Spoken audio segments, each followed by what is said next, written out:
नमस्कार, SBT news में आपका स्वागत है। पेश है 6 मार्च बुधवार सुबह 6:15 राजस्थान की बड़ी खबरें। राजस्थान में सब इंस्पेक्टर भर्ती परीक्षा 2021 पेपर लीक मामले में एसओजी ने अब तक कुल 16 लोगों को गिरफ्तार किया है। इनमें से 14 ट्रेनी एसआई हैं। वहीं 2 एसआई भर्ती में सिलेक्ट हुए थे लेकिन ज्वाइन नहीं किया। एडीजी एसओजी वीके सिंह ने मंगलवार शाम 6 बजे प्रेस वार्ता में बताया कि पेपर लीक जयपुर के हसनपुरा में शांति नगर स्थित परीक्षा केंद्र रविंद्र बाल भारती सीनियर सेकेंडरी स्कूल से हुआ था। इस मामले में अभी तक सेंट्रल सुपरिटेंडेंट राजेश खंडेलवाल की गिरफ्तारी हुई है। आरोपी को कोर्ट में पेश कर रिमांड पर लिया है। वहीं इससे पहले दोपहर करीब 2 बजे कृषि मंत्री Kirodi Lal Meena special operation group office पहुंचे। पुलिस उप निरीक्षक भर्ती परीक्षा में पेपर लीक कर पास होने के मामले में उन्होंने एसओजी के अधिकारियों से बात की।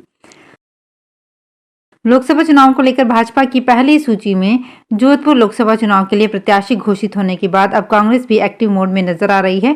जोधपुर के कांग्रेस नेता ने सोमवार को जयपुर में पूर्व मुख्यमंत्री अशोक गहलोत से मुलाकात की। इस दौरान गहलोत ने सभी पूर्व विधायकों, कांग्रेस जिलाध्यक्ष दक्षिण नरेश जोशी और उत्तर सलीम खान के साथ ही ग्रामीण कांग्रेस जिलाध्यक्ष हीरालाल मेघवाल से 1-to-1 मुलाकात कर जोधपुर जिले का फीडबैक लिया।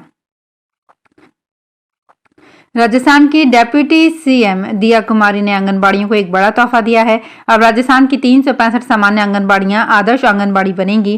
डेप्यूटी सीएम ने मंजूरी दी है। उप मुख्यमंत्री दिया कुमारी ने बताया कि राज्य में प्रधानमंत्री नरेंद्र मोदी की गारंटी साकार हो रही है। निदेशालय समेकित बाल विकास सेवाएं के अंतर्गत राज्य के 365 सामान्य आंगनबाड़ियों को आदर्श आंगनबाड़ी बनाने की स्वीकृति दे दी है। इसके लिए प्रत्येक आंगनबाड़ी केंद्र पर लगभग 5 लाख रुपए व्यय किए जाएंगे। लोकसभा चुनाव की तैयारियां शुरू हो गई है। इसमें भाजपा आगे है क्योंकि जालोर सिरोही लोकसभा सीट समेत 15 सीटों पर प्रत्याशी घोषित कर दिए हैं। सबसे बड़ा रोचक तथ्य यह है कि जालोर सिरोही लोकसभा सीट से इतिहास में पहली बार भाजपा ने सिरोही जिले के लुम्बाराम चौधरी को प्रत्याशी बनाया है। अब तक या तो बाहरी प्रत्याशी रहे या जालोर जिले से सिरोही को पहली बार मौका दिया है। जालोर सिरोही लोकसभा में जालोर की 5 और सिरोही की 3 विधानसभा सीटें शामिल हैं। राजस्थान में गत गहलोत सरकार में हुए पेपर लीक की गूंज पूरे विधानसभा चुनाव में सुनाई पड़ी। विधानसभा चुनाव में पेपर लीक का बड़ा मुद्दा बना। चुनाव के बाद जो परिणाम आए वो सबके सामने हैं। वहीं अब प्रदेश की भजनलाल सरकार बनने के बाद से ही पेपर माफिया सरकार के निशाने पर है। भजनलाल सरकार गठन के बाद अब तक 200 से ज्यादा पेपर माफिया सलाखों के पीछे जा चुके हैं। वहीं अब भी लगातार कार्रवाई जारी है। राजस्थान में पेपर लीक केस की जांच कर रहे एसओजी और एसआईटी ने राजस्थान पुलिस अकादमी से 13 ट्रेनी सब इंस्पेक्टर्स को हिरासत में ले लिया है। राजस्थान में भाजपा की पहले लिस्ट में 15 कैंडिडेट के नाम घोषित होने के बाद अब कांग्रेस अपने प्रत्याशियों की लिस्ट जारी करने की तैयारी कर रही है। इसी को लेकर 25 लोकसभा सीटों के सिंगल पैनल को तैयार करने के लिए आज शाम को दिल्ली में कांग्रेस स्क्रीनिंग कमेटी की बैठक है। अभी हर सीट पर 3 से 4 उम्मीदवारों के नाम का पैनल बनाया गया है। इस पैनल के अनुसार कांग्रेस विधानसभा चुनाव में हारे प्रत्याशियों को भी मौका दे सकती है। राजस्थान के सभी सरकारी म्यूजियम और स्मारकों में 8 मार्च को महिलाओं और बालिकाओं की एंट्री फ्री रहेगी। पुरातत्व और संग्रहालय विभाग की ओर से इस दिशा में सभी स्मारकों और संग्रहालयों में दिशा निर्देश जारी हो चुके हैं। 8 मार्च को महिला दिवस है और पुरातत्व विभाग ने महिला सशक्तिकरण की दिशा में ये पहल की है। जानकारी के मुताबिक उप मुख्यमंत्री दिया कुमारी के दिशा निर्देश पर पुरातत्व विभाग के निदेशक ब्रजेश चंदोलिया ने यह आदेश जारी किया है। जयपुर में आमेर महल, हवा महल, अल्बर्ट हॉल, जंतर मंतर, नाहरगढ़ सहित कई सरकारी स्मारकों पर महिलाओं और बालिकाओं को प्रवेश निःशुल्क मिल सकेगा। भीलवाड़ा शहर के कोतवाली थाना क्षेत्र में बड़ला चौराहे पर स्थित एक होटल पर मुखबिर की सूचना पर जुआ सट्टा खेलते 14 जुआरियों को हिरासत में लेते हुए पुलिस ने 8,28,000 रुपए की नकदी भी जब्त की थी। जेड होटल पर जुआ कार्यवाही मामले में भीलवाड़ा पुलिस घिर चुकी है। रेड के दौरान पकड़े गए 14 नामचीन लोगों में कांग्रेस नेता का बेटा भी शामिल है। डीएसटी ने दबिश दी तो कोतवाली पुलिस आरोपियों को वीआईपी ट्रीटमेंट देने में लगी हुई थी। पकड़े गए जुआरी कोतवाल के चैम्बर में सोफे पर जुआरी बैठे रहे। कोतवाली से महज चंद मीटर की दूरी पर होटल था, लेकिन पुलिस अनभिज्ञ थी। ऐसे में पुलिस पर सवाल उठ रहे हैं। राजस्थान के पेट्रोल पंप संचालकों में सरकार के खिलाफ आर पार की लड़ाई का ऐलान कर दिया गया है। राजस्थान पेट्रोलियम डीलर एसोसिएशन के पदाधिकारी ने कहा कि सरकार लंबे वक्त से वैट में कटौती नहीं कर रही है, जबकि डीलर्स के कमीशन में बढ़ोतरी नहीं की गई है। ऐसे में प्रदेश भर के पेट्रोल और डीजल पंप संचालकों ने 10 मार्च से हड़ताल पर जाने का फैसला किया है। राजस्थान पेट्रोलियम डीलर एसोसिएशन के अध्यक्ष राजेंद्र सिंह भाटी ने कहा कि राजस्थान में बढ़े हुए वैट की वजह से पेट्रोल पंप संचालकों को लगातार घाटा हो रहा है। राजस्थान नर्सिंग काउंसिलिंग के रजिस्ट्रार शशिकांत शर्मा को सरकार ने पद से हटा दिया है। शर्मा को पद से हटाने के बाद अपनी हाजिरी मेडिकल हेल्थ डिपार्टमेंट के निदेशालय में देने के निर्देश दिए गए हैं। शशिकांत को हटाने के पीछे प्रशासनिक कारणों का हवाला दिया गया है। हालांकि उनकी जगह अभी किसी दूसरे रजिस्ट्रार पद पर नियुक्ति नहीं दी गई है। हेल्थ डिपार्टमेंट की ओर से जारी आदेशों में शशिकांत को 3 मार्च से हटाने के निर्देश हैं, जबकि आदेशों पर हस्ताक्षर 4 मार्च की शाम को दिए गए हैं।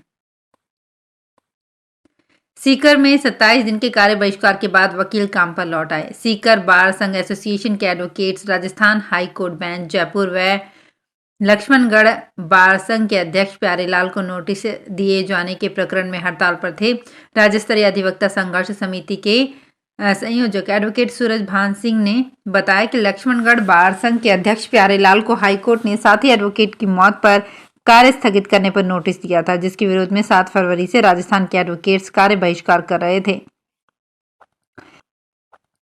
आगामी लोकसभा चुनाव में भाजपा को जीत दिलाने के सरकार व संगठन पूरी तरह से सक्रिय हो गए हैं। इसे लेकर मंगलवार को दौसा लोकसभा क्षेत्र की चुनाव संचालन समिति की पहली बैठक यशोधरा लॉन में आयोजित हुई, जिसमें राज्यसभा सांसद व प्रभारी राजेंद्र गहलोत तथा कैबिनेट मंत्री कर्नल राज्यवर्धन सिंह राठौड़ समेत प्रदेश पदाधिकारियों ने शिरकत की। मीडिया से बात करते हुए मंत्री कर्नल राठौड़ ने कहा, 2014 के बाद देश में राजनीति में आए एक परिवर्तन से देश की अर्थव्यवस्था की ताकत आज घर घर पहुंच रही है। जो भी लीकेज होता था उसे बंद कर दिया गया। आज देश तरक्की और विकास के पथ पर है और अभूतपूर्व गति से देश विकास कर रहा है। सरकारी अस्पताल में भर्ती 60 साल के बुजुर्ग मरीज ने डॉक्टर के मुक्का मार दिया। इससे पहले मरीज ने डॉक्टर पर स्टूल से हमला करने की कोशिश की। मौके पर मौजूद स्टाफ ने बुजुर्ग को काबू किया। मामला राजस्थान में पाली के राजकीय बांगड़ अस्पताल का मंगलवार दोपहर 2 बजे का है। जानकारी के अनुसार पाली शहर के मंडिया रोड पर बाबा रामदेव कॉलोनी का जेठाराम को मंगलवार को सुबह ही बांगड़ हॉस्पिटल के ट्रोमा वार्ड में भर्ती कर खेतेश्वर सर्जिकल वार्ड में शिफ्ट किया गया था।